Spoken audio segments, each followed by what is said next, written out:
Bonjour et bienvenue sur la cuisine de Philippe. Aujourd'hui, je vous présente la recette de la crème de marron.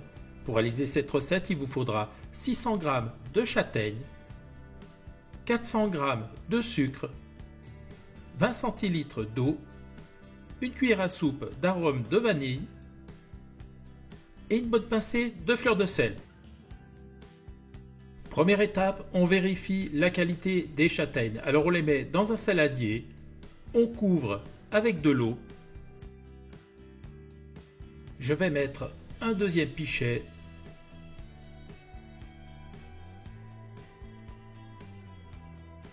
Et on regarde.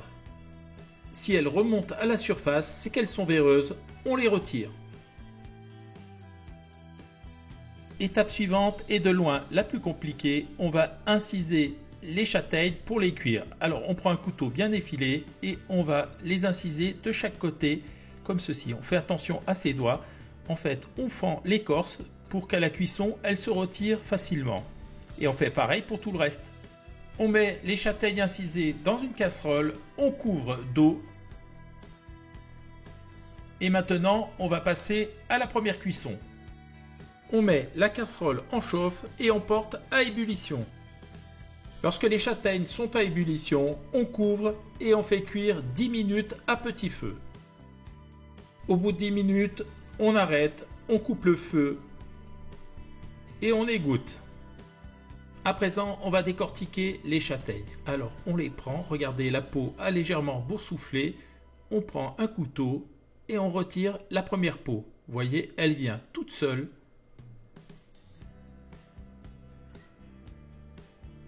Voilà. On n'oublie pas de retirer l'arrière avec les petits filaments. Voilà.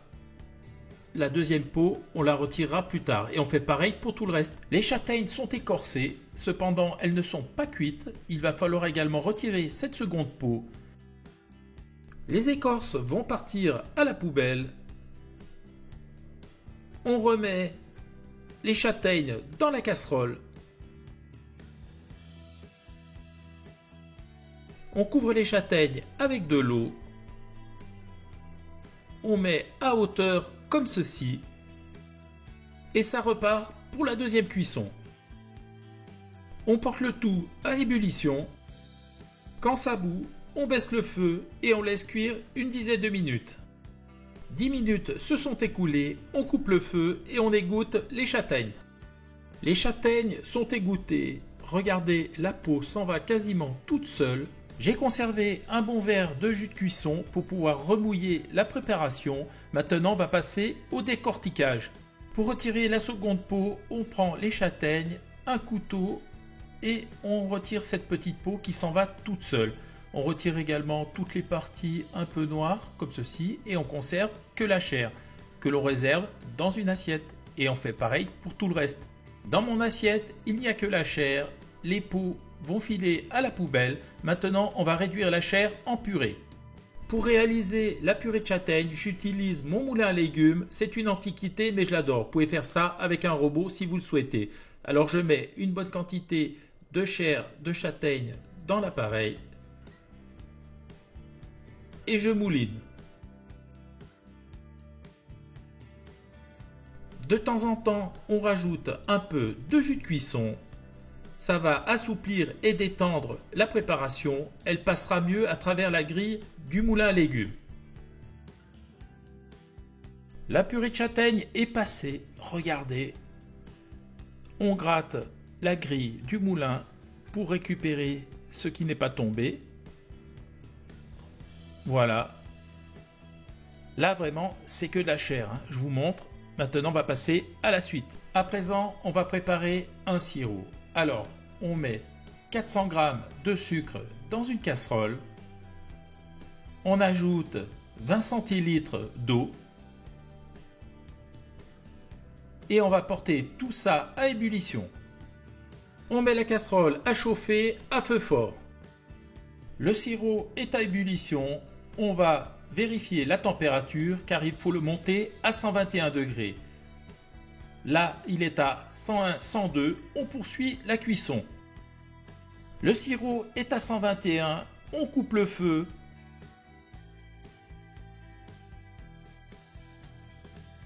Immédiatement, on reprend la purée de châtaigne et on va verser dessus le sirop encore bouillant.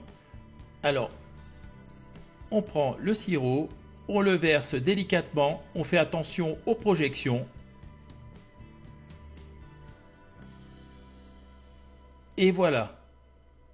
Maintenant, à l'aide d'une cuillère en bois, on va mélanger soigneusement le tout pour avoir une préparation bien lisse.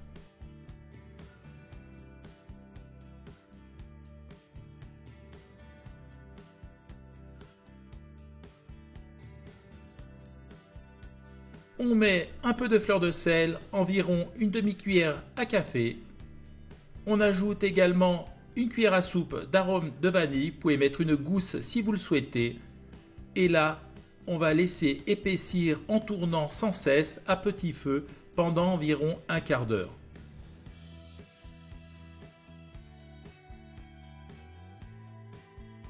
Au bout d'une quinzaine de minutes, la crème de marron a changé de couleur, elle s'est épaissie, la texture est parfaite. Donc maintenant, on va couper le feu et on va pouvoir mettre en pot. La recette est à présent terminée, place à la dégustation. J'ai réussi à faire 3 pots, 2 pots à confiture et un pot à conserve. Il suffit de mettre un joint et de stériliser 1 heure à 100 degrés. Vous pourrez la garder toute l'année. Les autres pots, on va les manger plus rapidement. Regardez comme c'est brillant, c'est magnifique. Alors, on va maintenant goûter. Regardez la texture. Elle est hyper bien souple et ça sent vraiment trop bon. C'est vraiment une tuerie. Alors, j'ai été super content de vous présenter cette recette. J'espère qu'elle vous a plu.